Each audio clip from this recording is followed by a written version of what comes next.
The black Mercedes S-Class stopped so abruptly in front of Harper Collins' worn-down Brooklyn apartment that the neighbors peeked through their curtains. Harper had just finished stacking the last Amazon Fresh delivery box near the door when she heard the car door slam. She knew that sound didn't belong on her street. When she opened the door, she saw him, Alexander Whitmore. She recognized his face from financial news playing silently above the counter at the diner where she worked night shifts.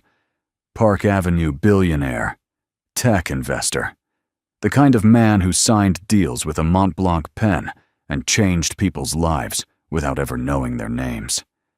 Two men in dark suits stood behind him. His eyes were not grateful. They were cold. "Where is she?" he asked. Harper tightened her grip on the door. "If you mean Ava, she's safe." He didn't look relieved. He looked furious. "You have any idea what you've done?" he said, stepping closer. The scent of expensive cologne felt out of place against the smell of old paint and city dust. Inside the apartment, 9-year-old Mason peeked from behind the hallway wall. Ava was sitting on the couch, clutching a worn teddy bear Harper had found in her lost and found box at the diner. Alexander glanced past Harper and saw his daughter. For half a second, something in his face cracked. Then it hardened again. "Oh no, you didn't just pick up a lost child," he said quietly. "You interfered with a controlled situation." Harper blinked. Controlled? She was alone in Central Park. He leaned in, voice low enough that only she could hear. "My wife was supposed to find her." A silence fell heavy between them. Behind him, the Manhattan skyline shimmered in the distance, like a reminder of a world Harper had never been invited into. Alexander's next words made her stomach drop. "She wasn't lost," he said. "She was placed." And suddenly, Harper realized, saving that little girl may have just made her the target of something far bigger than she could imagine. 12 hours before the black Mercedes pulled up to her building, Harper was doing what she always did, scrubbing syrup off laminated tables, while the morning news played to an audience that wasn't really watching. The television above the coffee machine showed a familiar face. Alexander Whitmore stepping out of the Plaza Hotel, our reporters shouting questions, camera flashes bursting like fireworks, another headline about expansion, another polished smile, another man winning at a game Harper had never been invited to play. She didn't pay much attention. Her thoughts were smaller, closer. Mason's inhaler was almost empty. The electric bill was folded twice inside her apron pocket, like hiding it might somehow shrink the number printed in red. When her shift ended, and she chose to walk home through Central Park to save the bus fare. Early fall had brushed the trees with gold. The air felt crisp, almost hopeful. That's when she noticed the girl. Not running. Not crying. Just sitting alone on a bench near Bethesda Terrace. No adult hovering nearby. No stroller. No distracted nanny scrolling on a phone. The child's coat was a deep navy, tailored. Her black shoes shined as if they had never touched city pavement. A thin silver bracelet circled her wrist. Expensive. Delicate. She wasn't scared. That was the unsettling part. She stared at the water like she was waiting for something. Harper slowed her steps. Instinct spoke before reason could argue. "Hey there, sweetheart. You okay?" The girl turned, her gray eyes steady, almost practiced in their calm. "My name is Ava," she said politely. "I'm not supposed to talk to strangers." "That's a good rule," Harper answered softly. But are you here by yourself?" A pause, a breath. "Mom said if I ever needed help. Don't call Dad first." The words landed heavy. Too careful. Too grown. "Do you know his number?" Ava nodded. But when Harper held out her phone, the girl's hand trembled. "They took mine," she whispered. "For security." "Who did?" Silence. Ava's gaze drifted toward the fountain. "They said today had to look real." Harper felt the chill then. Real, how? Ava hugged her teddy bear tighter. Real enough for the news. Tourists walked past, laughing. The world kept spinning. But something wasn't right. Harper lowered herself to eye level. Ava, did someone tell you to wait here? The girl met her eyes and quietly nodded. Harper didn't dial 911. She thought about it. Of course she did. Any normal person would. But there was something about the way Ava sat on that bench, too still, too composed, that made it feel different. The girl wasn't lost in the usual way, and she wasn't searching the crowd with panic in her eyes. She had been placed there. That feeling followed Harper all the way down the subway stairs. The train rattled toward Brooklyn, metal screeching against metal. Ava sat close but not clinging, her small hands folded over a worn teddy bear. She didn't fidget, didn't sniffle, just looked at the passing tunnel lights like she was memorizing them. Harper kept glancing down at her, half expecting tears. None came. When they stepped into the apartment, Mason was on the floor with his Legos scattered everywhere. He looked up, confused, but curious. Mom? Who's that? Harper set her bag down. Her name's Ava. She's staying with us for a bit. Mason studied her for a second. Then he disappeared into his room and came back holding his favorite gray hoodie, the one he refused to wear because he didn't want to ruin it. You can have this, he said, holding it out awkwardly. It's warmer. Ava stared at him like he'd just handed her something priceless. She slid it on over her coat sleeves. It swallowed her whole. She didn't complain. In the kitchen, Harper poured canned tomato soup into a pot. The smell filled the small space. Simple. Familiar. Ava wrapped both hands around the bowl when it was set in front of her. It smells good, she said softly. It's nothing special, Harper replied. Ava shook her head. It smells safe. That word lingered. Safe. Later, while Mason proudly showed off his crayon drawings, Harper stepped into the hallway and dialed the number Ava had whispered earlier. Voicemail. She tried again. Blocked. Her phone buzzed in her hand. Unknown number. Her chest tightened as she answered. A calm male voice spoke.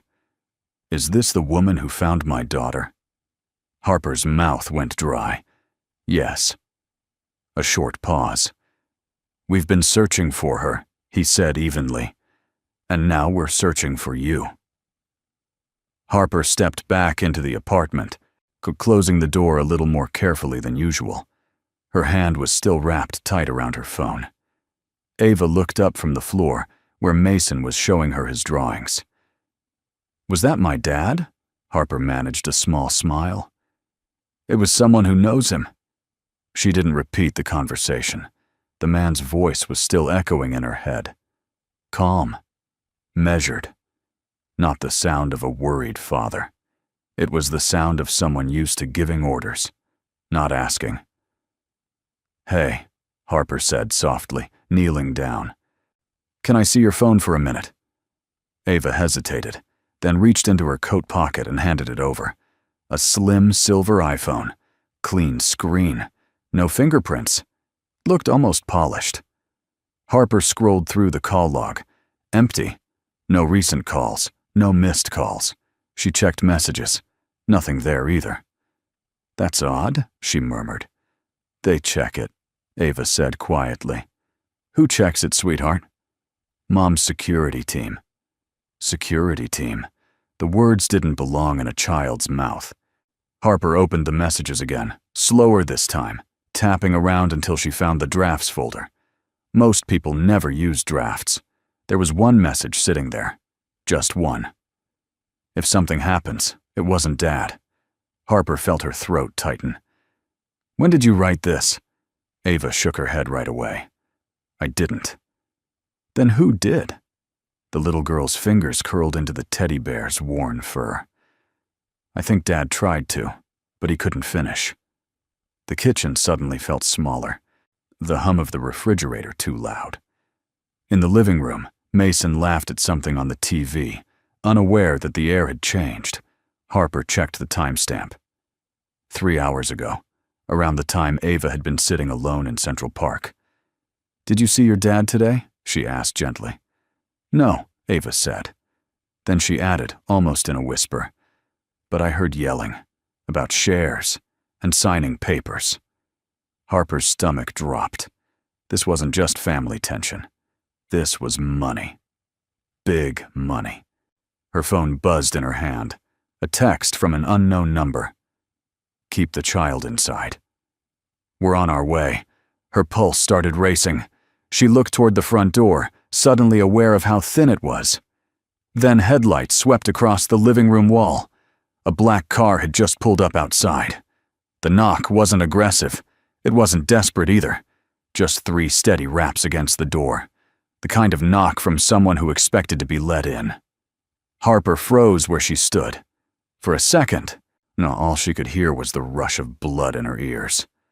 Mason muted the TV without being asked. Ava went still, her fingers curling into the sleeves of the oversized hoodie. Another knock. "Ms. Collins!" A man's voice, low, controlled. "Please open the door." Please. But it didn't sound like a request. Harper moved toward the entrance slowly. She unlocked the deadbolt, but left the chain in place. The door opened just enough to see him, so Alexander Whitmore stood in the hallway like he belonged everywhere he stepped. Dark, tailored coat. Perfect posture. Behind him, the black Mercedes idled at the curb, headlights washing pale light over the cracked sidewalk. 2 suited men lingered near the car, not interfering, just observing. He didn't introduce himself. "You have my daughter." It wasn't a question. "She's safe," Harper replied, steadying her voice. "But someone texted me, told me to keep her inside." Now that doesn't sound normal. His expression shifted, just slightly. Not outrage, not relief, something tighter.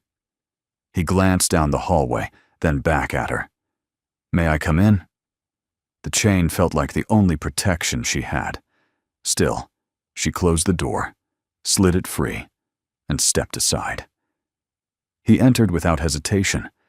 The difference between them filled the room. His polished shoes on her worn linoleum, the faint scent of expensive cologne, mixing with tomato soup and laundry detergent. Ava stood up. "Oh, my dad." The single word softened the air. He crossed to her quickly and knelt down. His hands hovered near her shoulders before finally pulling her in. Not dramatic, not performative. Just a father making sure his child was real. "Are you hurt?" he asked quietly. She shook her head. He exhaled, tension slipping from him for the first time. But when he rose, the distance returned. "You shouldn't have taken her from the park," he said to Harper. "She was sitting alone," Harper shot back. "You told me she wasn't lost. So what was she?" He held her gaze. Leverage. The word landed heavy. "Leverage for what?" He didn't answer.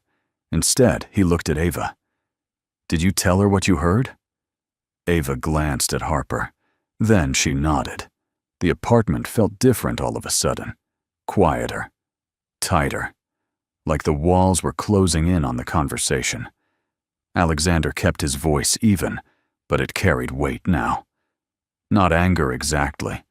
More like something worn down and stretched thin. "What did you hear, Ava?" he asked. Ava didn't look up right away. She picked at a loose thread on her teddy bear. "Mom said if you didn't sign, everything would fall apart." Harper watched his reaction. No surprise, just a small shift in his expression, like a puzzle piece sliding into place. "Sign what?" Harper asked. He stood slowly, smoothing his coat, buying himself time. His eyes flicked toward Mason, who was sitting very still on the couch, then back to her. "This really isn't the right place," he said under his breath. "You walked into my kitchen," Harper replied. "So, yes, it is." That landed. He didn't argue. After a long moment, he sighed. My wife and I have been fighting over control of the company, voting shares, authority on the board. Harper folded her arms. And that fight somehow includes your daughter, sitting alone in Central Park? She wasn't supposed to be alone, he said carefully. She was supposed to be found. By who? He hesitated. My wife. The word hung there. Ava spoke softly. She said if reporters saw it, you'd have no choice. Harper felt the meaning sink in. This wasn't a mistake. It was a move. Alexander dragged a hand through his hair, and for the first time he didn't look polished or powerful. Just tired. There's a clause in the family trust, he said. If I'm seen as unstable or negligent, to control shifts temporarily. And a missing child makes you look negligent, Harper said. Yes, he didn't deny it. She wanted pressure, public sympathy, the board turning on me. Harper shook her head slowly. So your daughter was part of the strategy? She would have been found quickly, he said. Safely. Ava looked up at him. I didn't want to wait. Silence settled over the room. He knelt in front of her. Softer now. You didn't do anything wrong.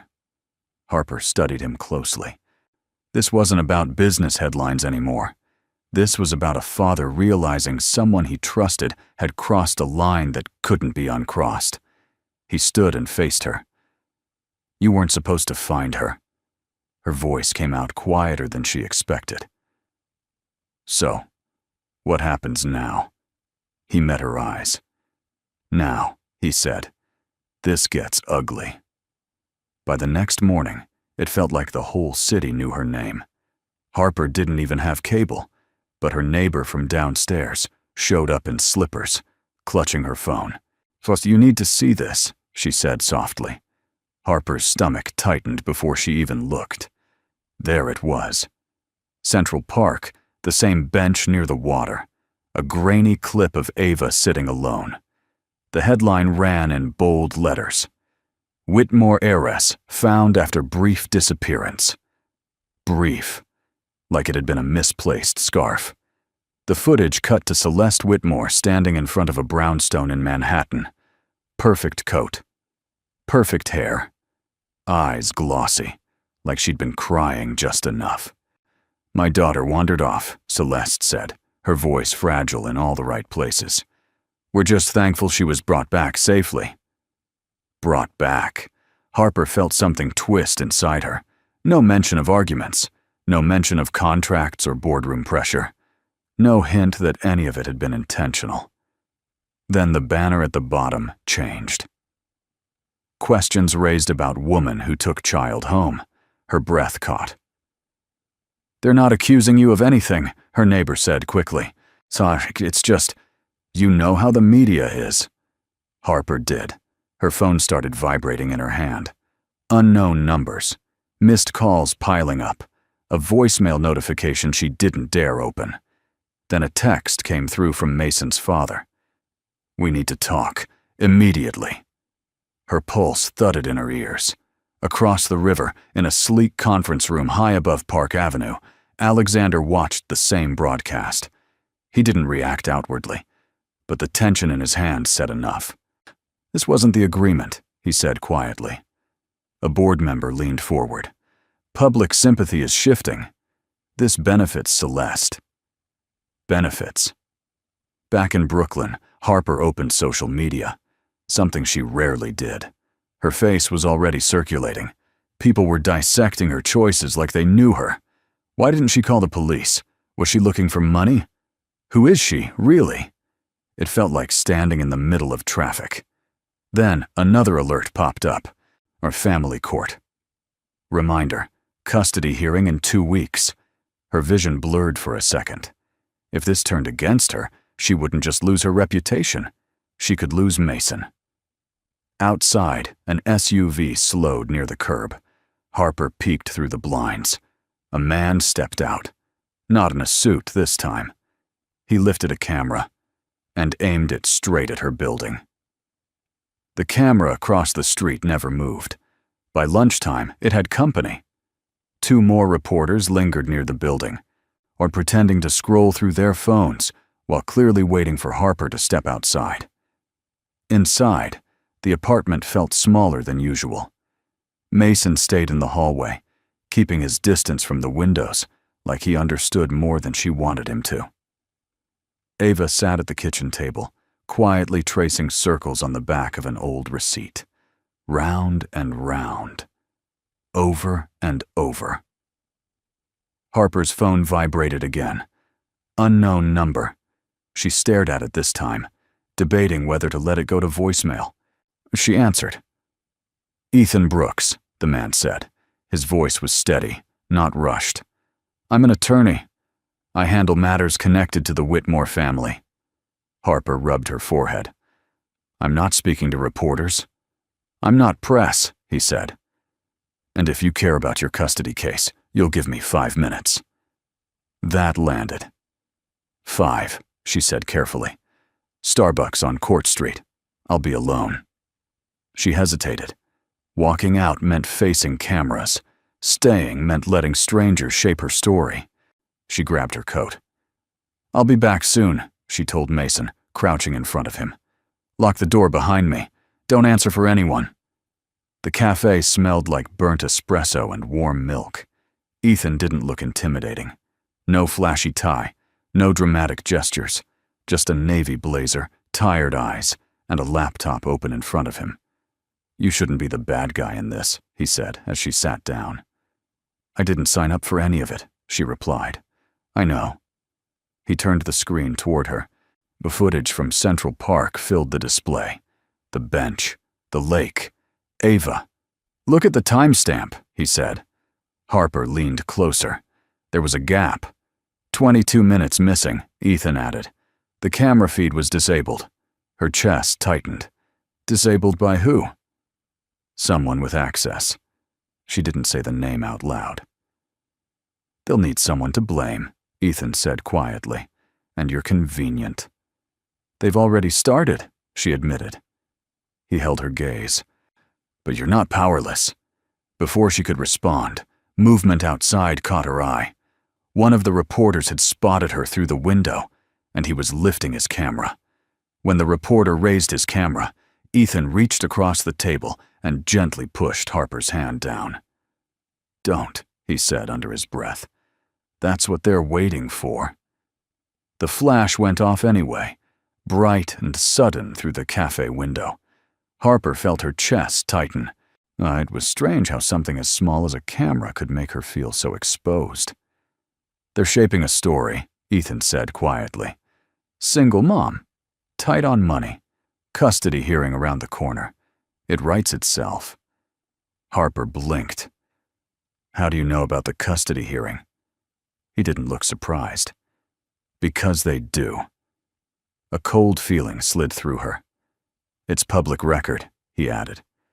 "Celeste's lawyers would have checked everything by now." Harper turned back to the laptop. The park footage played again. Ava on the bench. Then the screen flickered. 22 minutes gone. Just gone. "Can you prove someone did that?" she asked. "Yes," he said. "But it won't be simple."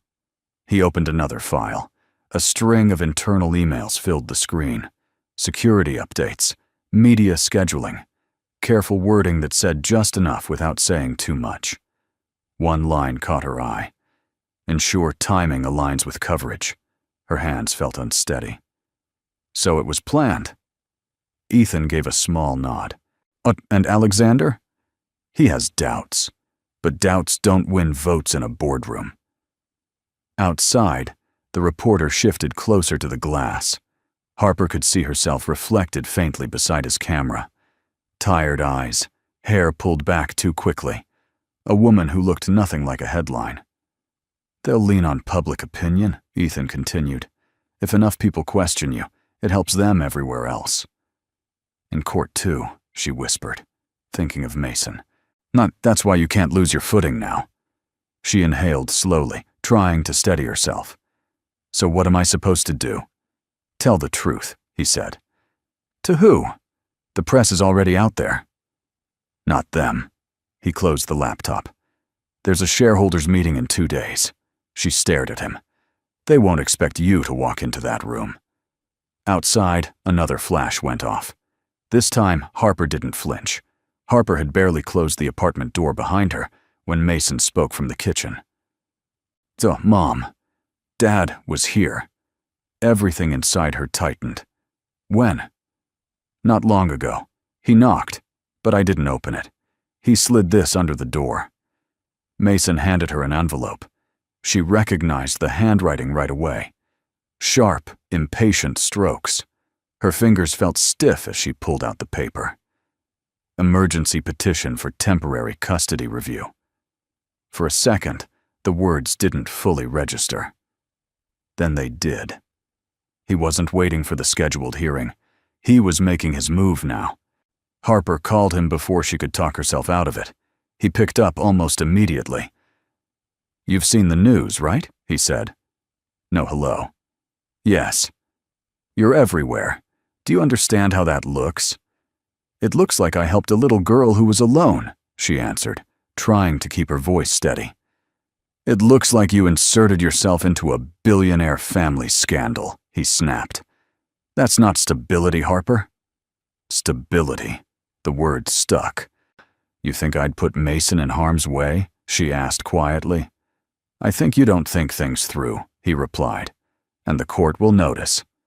The call ended before she could respond. She stood there holding the paper, hands trembling. Her phone buzzed again. Unknown number. She almost let it go to voicemail. Almost. Miss Collins, a woman's voice said smoothly. This is Celeste Whitmore. Harper's chest tightened. I believe this situation has grown unnecessarily complicated, Celeste continued, calm and measured. You mean staging your daughter's disappearance? Harper shot back. A soft, controlled laugh came through the line. You're misunderstanding the scale of what's at stake, Celeste said. And unfortunately, when things escalate, collateral damage happens.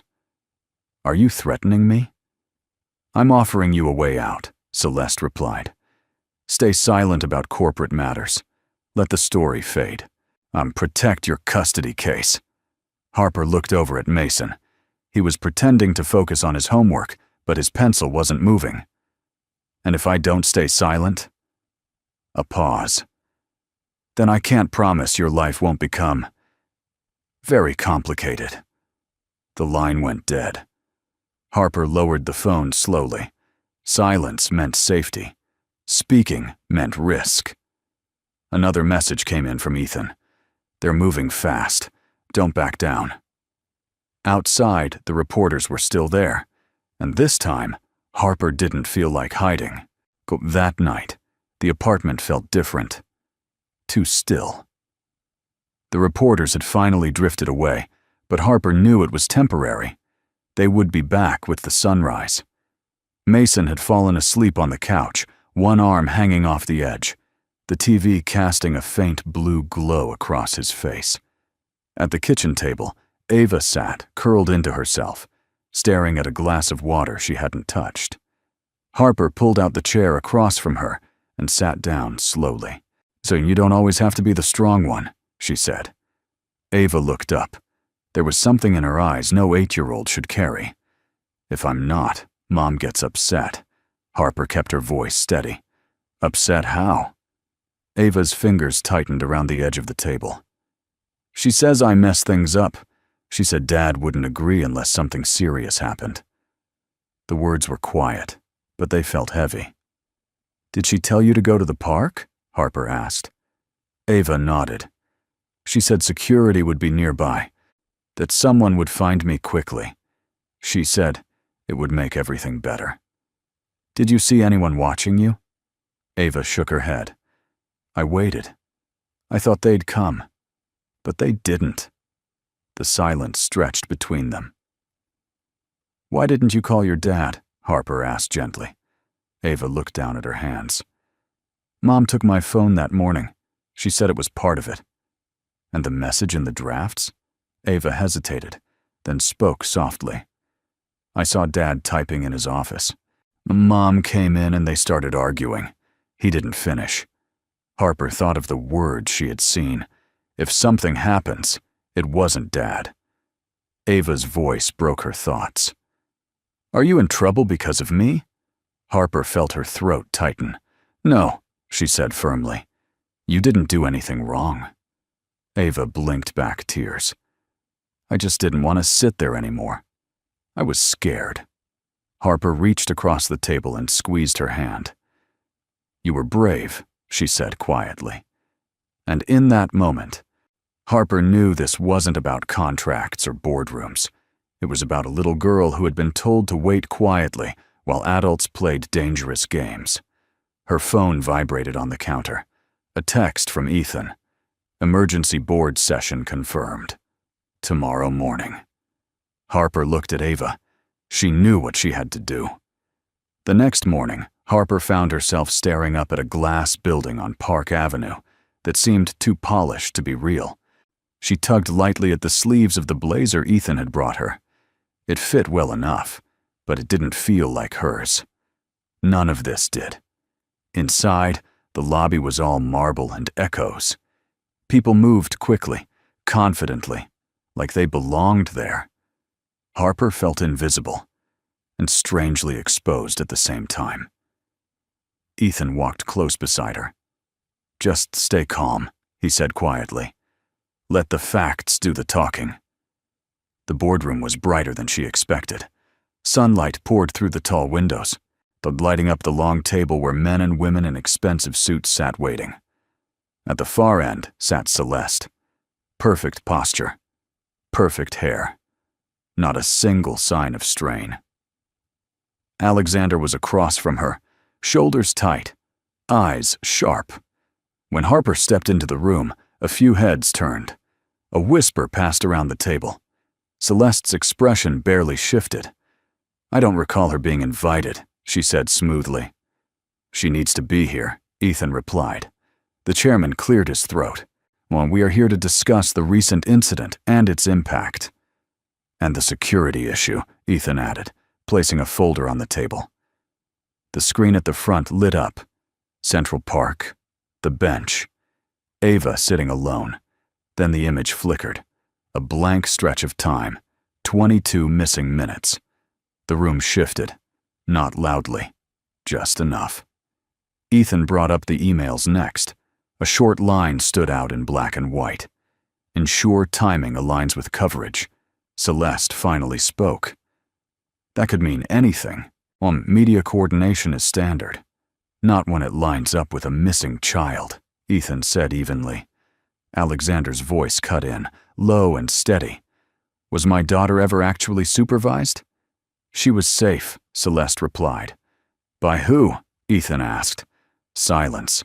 Just a beat too long. Then the door opened behind Harper. Ava stepped inside, holding Harper's hand. The sound in the room faded. Ava looked directly at her mother. You told me to wait, she said. You said the cameras would fix everything. No one moved. For the first time, Celeste didn't have an answer ready. The silence in the boardroom didn't shatter. It thinned out, like glass under pressure. Celeste held her posture, chin slightly lifted, as if this were just another misunderstanding she could smooth over.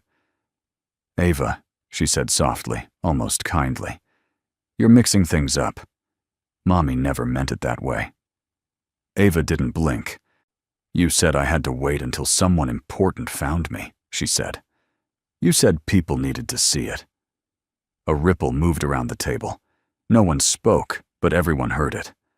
Alexander pushed back his chair and stood. He didn't raise his voice.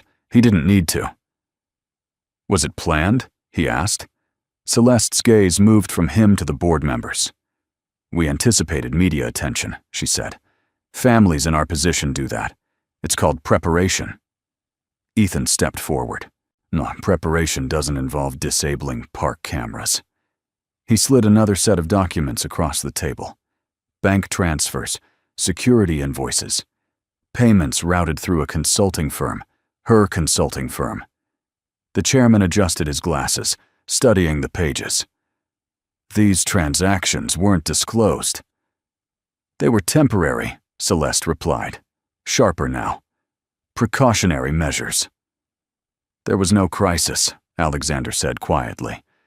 Until you created one. The temperature in the room seemed to drop.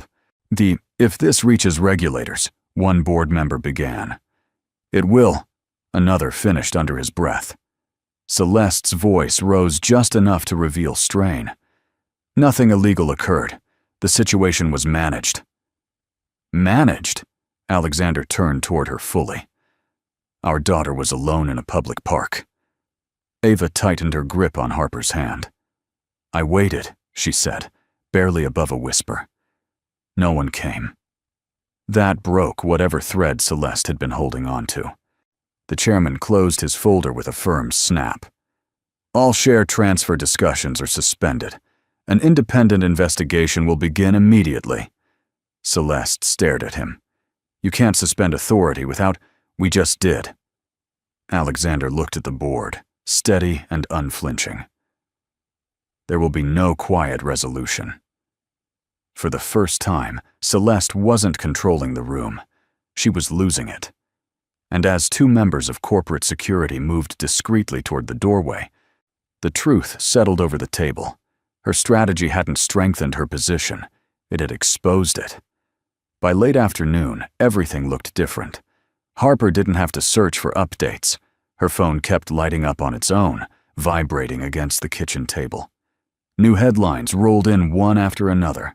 The board had opened an investigation. Questions about tampered security footage. The share transfer vote put on hold.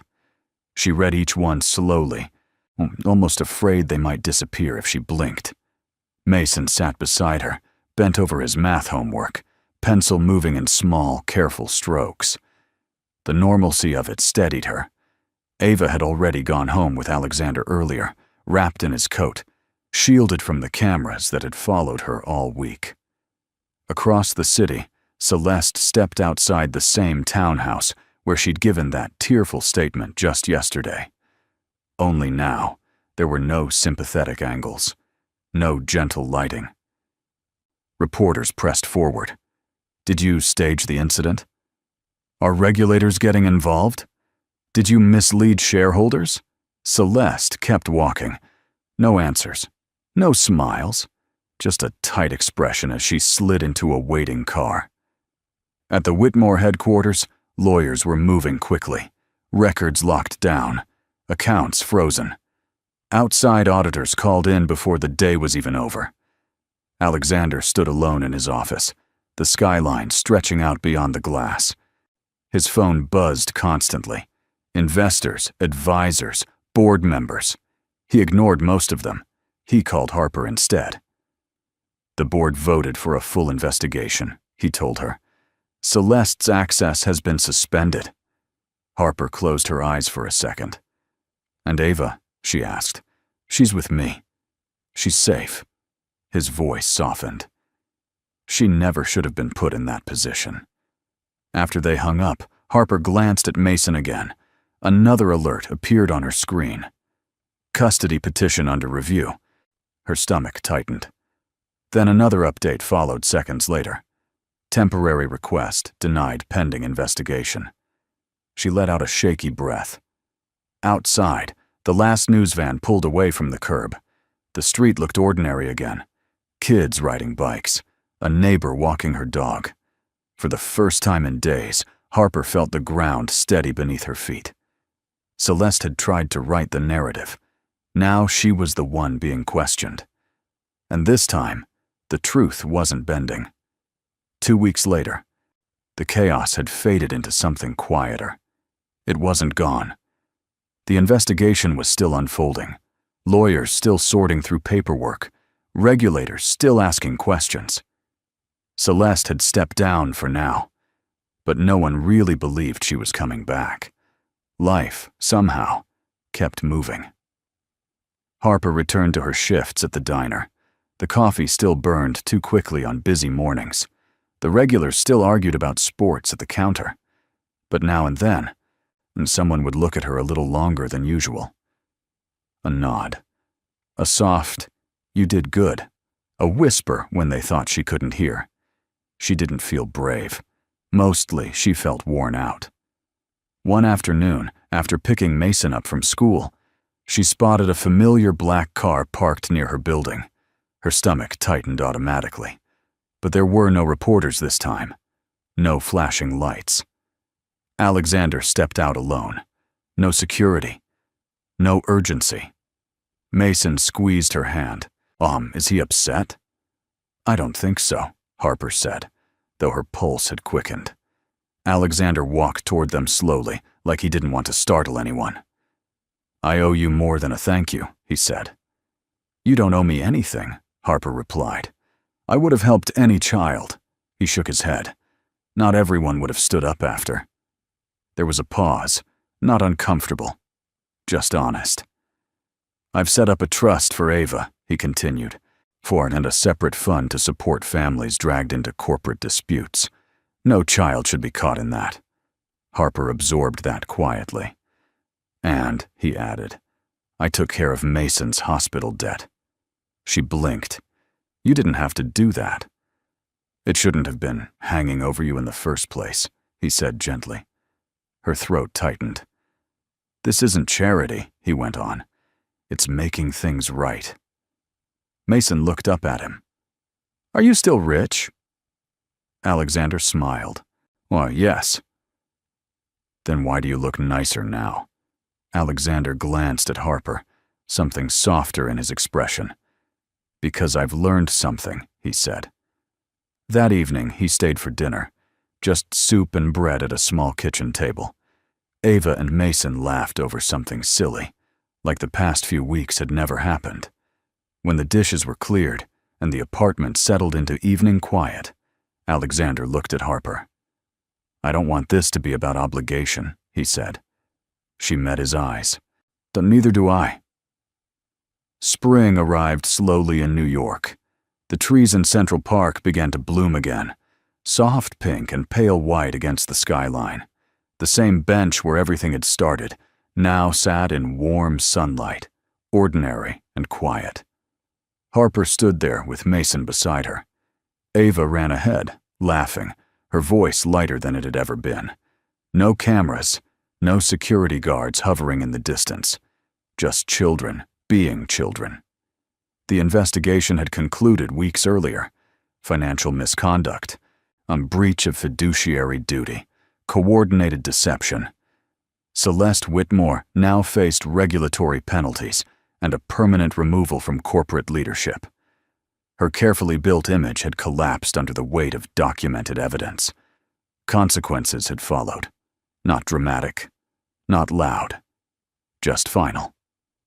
Alexander approached from behind, carrying 2 cups of coffee. He handed one to Harper. "Peace offering," he said lightly. She smiled. "For what?" "For the chaos I walked into your life." She shook her head. "You didn't create it." "No," he said quietly. "But I should have seen it sooner." They watched the children together for a moment. "I've restructured the company," Alexander continued.